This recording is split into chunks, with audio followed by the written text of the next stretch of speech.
So today we're tackling this massive question, really. It's something every big organization, every empire has struggled with, right?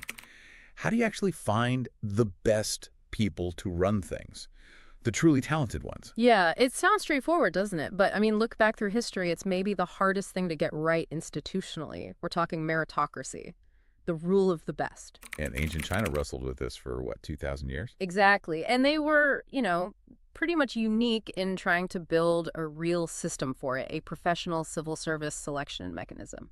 Way, way ahead of their time. How far ahead? Oh, incredibly far. Nearly 2 millennia before modern Europe even started grappling with similar ideas in a systematic way. So we're going back to the Han Dynasty, Yeah. tracing this, 1,800-year journey. That's the plan. From these idealistic beginnings, trying to pick people based on virtue, all the way to its ultimate, perhaps inevitable failure. It's a story about this constant tension. Tension between what? Between subjective things like virtue, the power of inherited wealth, and then eventually the cold, hard objectivity of a test score. It really makes you ask, can any system be perfectly fair and perfectly rational at the same time? Okay, so how are we breaking this huge history down? Well, we can think about it in 3 big phases, 3 ages of selection, really. Each one was kind of a reaction to the problems of the one before it. Right. First, you had the recommendation system under the Han. The idea was to pick based on virtue. Sounds good, right? Idealistic, yeah. Then, when that fell apart, you got the Nine-Rank System during the Wei and Jin periods and beyond.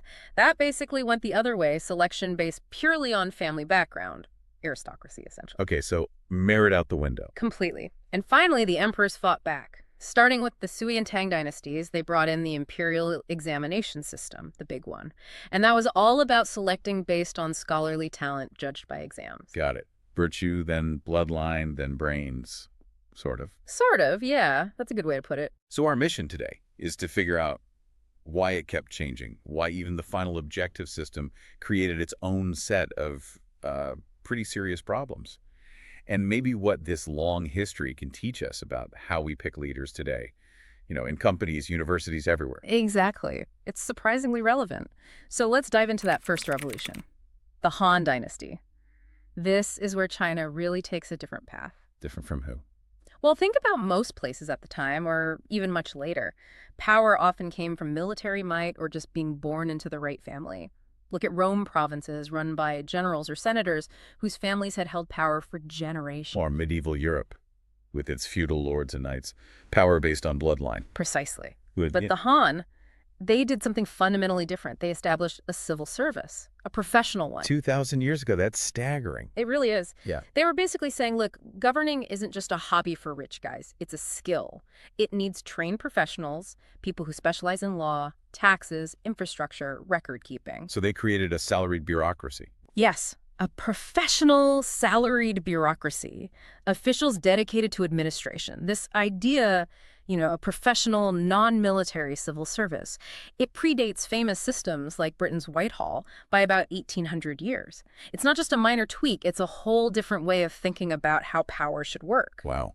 Okay, so how do they actually find these professional administrators? You mentioned the recommendation system. Right, the recommendation system. And it started out very idealistic, deeply Confucian in its roots. The idea was that local officials, like governors or magistrates, would act as talent scouts. Talent scouts for virtue. Essentially, yes. They were supposed to recommend men to the imperial court based on their reputation in the community, their moral character, their virtue, and also, of course, their ability. They were looking for the junzi. The noble person, the ideal Confucian gentleman. Exactly. That was the target. And you said there was some political genius to this early on? How so? Well, the clever part, especially in the early Han, was that it wasn't purely top-down. The emperor didn't just appoint everyone from the capital. It had a strong bottom-up element. So local input mattered. Critically. Yeah. For an empire covering such a huge area, you needed that balance.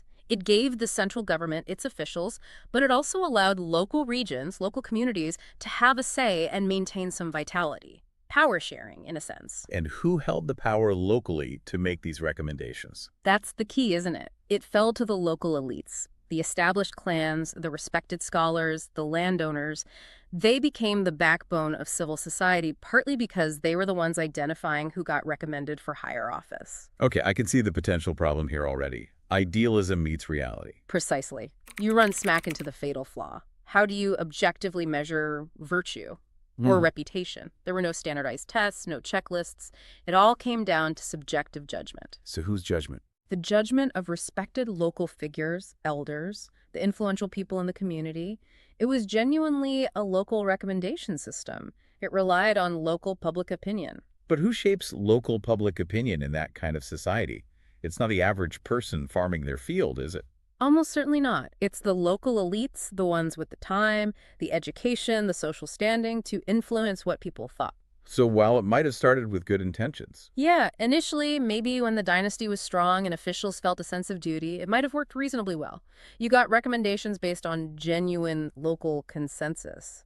But as soon as central power weakened or local families got more ambitious, they figured out how to game it. they figured out the cheat code, exactly. Mm. These powerful aristocratic families, the ones historians sometimes call super clans. Think of someone like Yuan Shao's family, famous from the Three Kingdoms period.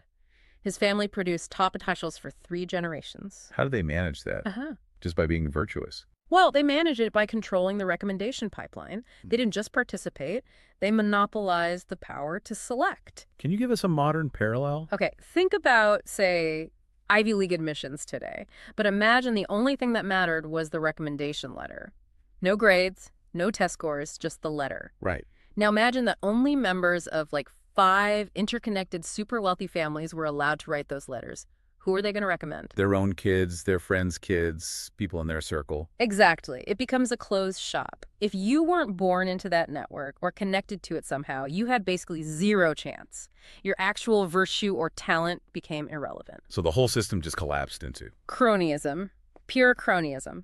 Selection based entirely on who you knew, who your family was, who you married. The initial meritocratic ideal based on character, gone, replaced by favoritism and connections. And that failure, that slide into cronyism, paved the way for the next phase. Directly. The failure of the subjective, virtue-based system led straight into the Second Age, the age of the entrenched elites. This happens during the chaotic period after the Han collapses the Three Kingdom, the Wei and Jin dynasties, the Southern and Northern dynasties. Centuries of division. And the system that emerged was the Nine-Rank System. Yes, the Jupanzongzheng system. And instead of even pretending to look for virtue, this system basically just cut to the chase. It institutionalized the corruption. By making family background the official criteria. Essentially, yes. Social mobility, your chance to get into the bureaucracy, became almost entirely dependent on your family's rank and political influence. Merit was basically off the table. Why would they formalize that, though? Wasn't it just admitting the system was broken? Well, you have to remember the context. This was a time of political fragmentation, weak central governments, powerful local clans and warlords. The central courts, when they existed, needed the cooperation of these powerful local families to govern it all. So the Nine-Rank System was a way for the weak central government to kind of co-opt the local power structures. In a way, yes, it formalized the power these aristocratic clans already held. It was a pragmatic move, maybe, but a disaster for social mobility. So how did it actually work? Who did the ranking? Okay, so the central government would appoint an official in each region, called the zongzeng, or ranker. Their job was to classify the local eligible men into 9 ranks, or grades. Based on what? Still pretending it was talent and character? Officially, yes. Talent, character, and the crucial part, family background. But guess who these rankers often were? Let me guess. Guys from the big local families. Or people heavily influenced by them, exactly. So they became the official gatekeepers, basically rubber stamping the hereditary power of the local aristocracy. And this is where that phrase comes in you mentioned earlier, about the ranks. Yes, the saying that perfectly sums up the rigidity. Shangpin wu hanmen, seapin wu shizu, which translates roughly to The top ranks have no commoners, the bottom ranks have no nobles. Precisely. It paints this stark picture of a system designed to maintain hereditary privilege. We can call them the glass floors and glass ceilings of ancient China. Explain those. The glass floor. If you were born into one of these powerful aristocratic families, you had a glass floor beneath you. You could be mediocre, incompetent, maybe even a disaster. But your family name protected you. You wouldn't fall below a certain level in the official hierarchy or social standing. Okay. And the glass ceiling. That was for the commoners. No matter how brilliant, how talented, how virtuous you were, the top ranks, the positions of real power and prestige were effectively closed off. Your birth determined your destiny. It was a true hereditary aristocracy, cemented by the state's own recruitment system. Wow, that sounds incredibly stifling. How long did this last? For centuries. Through the Wei, Jin, and the southern and northern dynasties, it really entrenched the power of these aristocratic clans. So what finally broke it? Reunification, and a strong, centralized emperor who needed to assert his authority. When the Sui dynasty, and then especially the Tang dynasty, reunified China after all that division, they faced a big problem. The aristocrats. Exactly. These powerful, proud families, with their own land, their own local influence, their own centuries-old prestige, they weren't necessarily loyal to the new emperor. They didn't need the emperor in the same way. They were potential rivals. So the emperor needed a new strategy. A brilliant one, actually. This is where the Imperial Examination System comes in. It wasn't just about finding talent. It was a political masterstroke. A weapon, really. A weapon aimed at who? Aimed squarely at breaking the aristocracy. It was designed to dismantle the power base of those old landed families. How did an exam achieve that? Think about it strategically. The emperor needed officials who were loyal to him, not to their powerful families or regions. An old duke sitting on his vast estates, his loyalty might be questionable. Right, he has his own power. But a commoner, someone from a humble background who manages to pass this incredibly difficult imperial exam administered by the central court. He owes everything to the emperor. Everything. His position, his status, his wealth, his future, it all comes directly from the emperor's system, the emperor's favor. Who is he going to be loyal to? The emperor, 100%. Exactly. It was genius. The emperor bypassed the old power structures, bypassed the aristocracy's control over recommendations and ranks. He created a direct pipeline for talent that would be utterly dependent on and therefore loyal to the throne. So he replaced the landed aristocracy with, what, a new kind of elite? Yes, essentially, with a scholar gentry. Technocrats, administrators, selected through the exams, drawn from a much wider social base, including commoners, loyal bureaucrats, not potential rivals. It was a masterful tool for centralizing power. Did it work immediately? It took time to fully mature. The system really solidified during the Northern Song dynasty. By then, the old aristocratic clans had been largely dismantled or marginalized, sometimes quite forcefully by the emperors. So the path, based on family background, was finally closed off. Pretty much, yeah. The exam became the main route to power. And this opened up something unprecedented in the pre-modern world. A genuine channel for social mobility based on academic merit. The principle became equality before the exam paper. That was the ideal, yes. Before that piece of paper, theoretically, your family background didn't matter. A scholar from a poor village could compete against the son of a high official. And did it actually work in practice? Did commoners rise up? The evidence suggests yes, significantly, especially by the later dynasties like the Ming and Qing. Statistics compiled by historians show that roughly half of the successful candidates, the ones who passed the highest level exams, came from families with no officials for the previous 3 generations. Half. That's actually huge social mobility for pre-modern society. It really is. And it acted as a powerful social stabilizer. Think about it. If you're an ambitious, intelligent person from a lower background and you see this path, You focus on studying, not on rebelling. exactly, it channels ambition and potential discontent into intense academic competition within the state system. It was like a pressure valve. As long as there was hope, however slim, that pure effort and intelligence could lead to power and status, people would dedicate themselves to mastering the required texts. Okay, so this brings us to the exam system itself, the objective system. But you hinted it had its own major problems. This sounds like a philosophical clash is coming. It is. This is where we get into the core dilemma, the conflict between what the sociologist Max Weber called substantive rationality and formal rationality. It's key to understanding why even this fairer system ultimately failed in some crucial ways. Okay, break those down first. Substantive rationality first. That was the old recommendation system. Right. Substantive rationality is about achieving a specific, often moral or ideal outcome.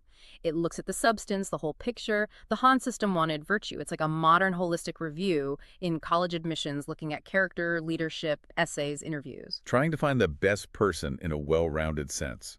Exactly. The goal is the quality of the outcome, the substance.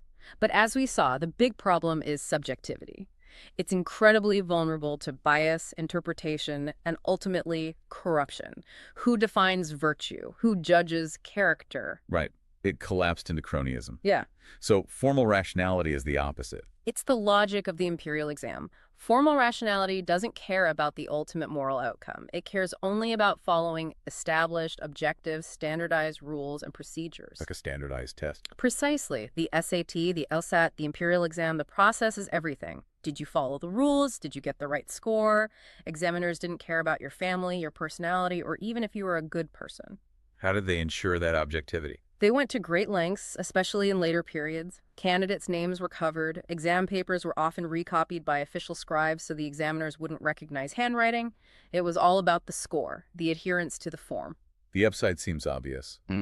Fairness, transparency, everyone plays by the same rules. Huge advantage. It dramatically reduced favoritism and opened doors for people based on demonstrated ability, at least ability in passing the test. But there's always a but. Right. What was the price of that objectivity? The price was, well, you risk selecting for test-taking machines rather than truly innovative, independent, or well-rounded leaders. How so? Because the type of exam shapes the type of talent you get.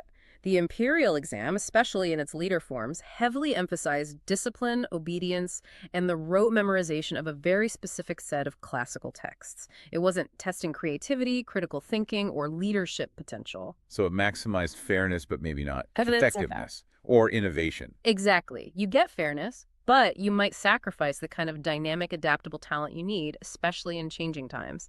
The system selected for conformity and mastery of the past, not necessarily vision for the future. And you mentioned this got extreme in the Ming and Qing dynasties. It really did. To ensure standardization across a vast empire and prevent any possible cheating or bias, the system became incredibly rigid.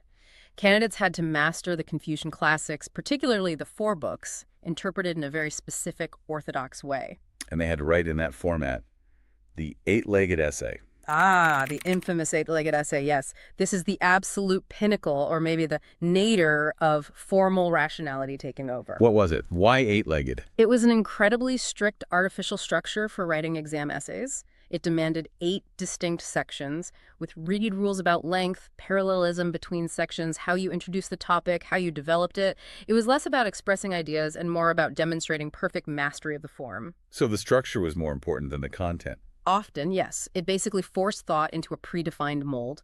Imagine being asked to write a deep analysis of, say, justice, but you must use the 14-line structure of a Shakespearean sonnet with perfect rhyme and meter for every point you make. That sounds crippling. It was designed for conformity and easy comparison by examiners. You couldn't have personal flair or a truly original argument. Worse, scholars were often required to write in the voice of the ancient sages, like Confucius or Mencius, adopting their persona rather than expressing their own thoughts. So zero room for originality. It's all about obedience to the form and the orthodox interpretation. Precisely. It tested discipline, memory, and adherence to canonical authority above all else. It produced bureaucrats who were predictable, meticulous, and unlikely to rock the boat. But innovative thinkers? Probably not. Did people recognize this problem at the time? Were there critics? Oh, absolutely. Many serious Confucian scholars were deeply critical. They argued the system was corrupting the true spirit of Confucianism. Instead of cultivating the Junzi, the morally upright, well-rounded individual, it was just creating ambitious climbers focused on passing the test. Studying for the wrong reasons. Exactly. Not for wisdom or self-cultivation, but for the rewards. There's that popular saying. The one about what's inside the books. Yeah. Within books lie thousands of bushels of grain, a house of gold, and a beauty with a jade-like face. It captures that naked ambition. The exam became a path to wealth and status, and the learning itself was just a means to an end. So if the official system was focused on this rigid test prep, was there an alternative? There was, and this is fascinating. Alongside the exam system, especially when it was at its most rigid, you saw the flourishing of private academies. Places like the famous Yulu Academy or Beiludong Academy. What were they like? How were they different? Think of it as 2 parallel educational tracks. The official path, geared towards the Imperial Exam, was like test prep education. Think modern SAT coaching centers focused solely on maximizing scores within the rules. Okay, and the academies. They were offering something much closer to a true liberal arts education, like Plato's Academy or maybe small, intensive liberal arts colleges today. They focused on deeper philosophical discussion, ethical development, character building, debating ideas, cultivating the whole person, the Junzi ideal that the exam system had arguably abandoned. So they were trying to preserve that substantive rationality, the focus on virtue and real learning. Exactly. They were a counter system, in a way, focused on quality education, not just exam performance. But here's the catch, I assume. The huge, painful catch. The academies could offer you a potentially superior education, make you a better thinker, a more virtuous person, but they couldn't get you an official job. They offered no titles, no path to power or wealth. Whereas the narrow, rigid test prep path. That was the golden ticket. That led directly to office, status, security. So scholars face this terrible dilemma. Quality education with no career prospects, or soul-crushing exam prep that leads to power. That's the painful trade-off, and it highlights this fundamental, maybe eternal conflict. Substantive rationality, getting the best people holistically, and formal rationality, using a fair, objective process, are often pulling in opposite directions. The Chinese imperial system, needing stability and control above all, ultimately prioritized the fair process, even if it meant sacrificing some dimensions of true talent. Which brings us all the way to modern China. Does this history still cast a shadow? A very long shadow. You can see the direct legacy today in the Gaokao, the National College Entrance Examination. It functions in society in ways that are remarkably similar to the imperial exam system. How so? Is it just about getting into college? It's far more than that. Just like the old exams, the Gaokao acts as a crucial social buffer valve. In a society with, let's face it, significant inequality between regions and social classes, the Gaokao is seen as the one relatively fair pathway for upward mobility based on merit. So it keeps the system stable. That's a major function, arguably. It provides hope. As long as talented young people from less privileged backgrounds feel they have a fair shot, a chance to rise based on effort, they're more likely to channel their energy into studying for this incredibly intense exam rather than, say, challenging the system itself. It manages ambition and prevents social unrest. That echoes the function of the imperial exam perfectly, channeling ambition into competition. Exactly, and it brings us right back to that paradox. Equality before scores. Everyone knows intellectually that judging someone only on a test score isn't fully rational. You miss creativity, leadership, social skills, all that substantive stuff. People defend it fiercely. Ordinary people, especially those without wealth or connections, Guangxi, often see it as the only system that guarantees a degree of fairness. It eliminates, or is supposed to eliminate, the influence of money and power. So, fairness, even if imperfectly rational, becomes the paramount virtue because it guarantees opportunity for the disadvantaged. You compared it to the Hunger Games earlier. Why such high stakes? Well, unlike, say, the SAT in the US, where you might have multiple chances or other factors matter in admissions, the Gaokao is often perceived as this single make-or-break moment. It's a nationwide, life-defining event. Regional quotas add another layer of pressure and perceived unfairness sometimes, too. So it really feels like a duel. For many students and their families, absolutely. You win, you pass that threshold, you loop over the dragon's gate, that's the old phrase, and you potentially enter the elite, access better opportunities, heaven, metaphorically speaking. You lose, you fail to score high enough, and you might feel trapped, your options limited. Hell, the pressure is immense. And the consequence of that immense pressure. The consequence is, well, you create a system that grooms children to become exam machines, almost from day one. The entire education system from kindergarten onwards can become distorted by the singular goal of Gaokao success. So kids might lack what? Individuality, social skills. Critics argue they might lack creativity, critical thinking skills, maybe a broader sense of civic duty or public good, because the focus is relentlessly narrowed onto mastering the test format and content. But their one skill test-taking prowess within that specific system becomes so dominant, it overshadows potential weaknesses. And again, the type of exam shapes the talent. Always. If your national system rewards only disciplined conformity and mastery of prescribed knowledge, you select for excellent administrators, perhaps, but maybe not the innovators or risk takers a country needs for future progress. It's a real concern. So we end up with this paradox. The final, unavoidable paradox. The Gaokao, like its imperial predecessor, can be seen as absurd yet rational, tragic yet admirable. How so? It's absurd because of the intense pressure, the potential stifling of diverse talents, the human cost.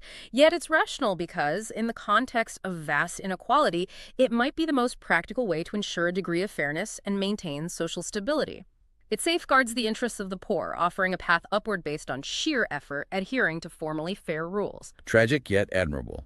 Tragic for the potential lost, admirable for the hope it provides. Precisely. It's perhaps a necessary evil, prioritizing individual fairness and mobility, even if it potentially undermines the long-term public interest in cultivating a wider range of talents.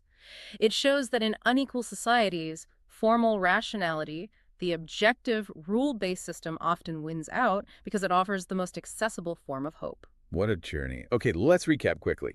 We started with this Han Dynasty ideal or recommendation based on virtue. Which inevitably decayed into cronyism because virtue is too subjective. That led to centuries where family background was everything, the nine-rank system with its glass ceilings and floors.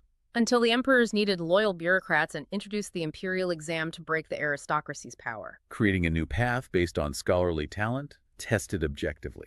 Fairer, yes, but incredibly rigid. Which led to test-taking machines, the eight-legged essay, and a potential loss of innovative spirit, a problem echoed even today in the Gaokao system. Which acts as a social stabilizer, but raises questions about the type of talent being cultivated. Right.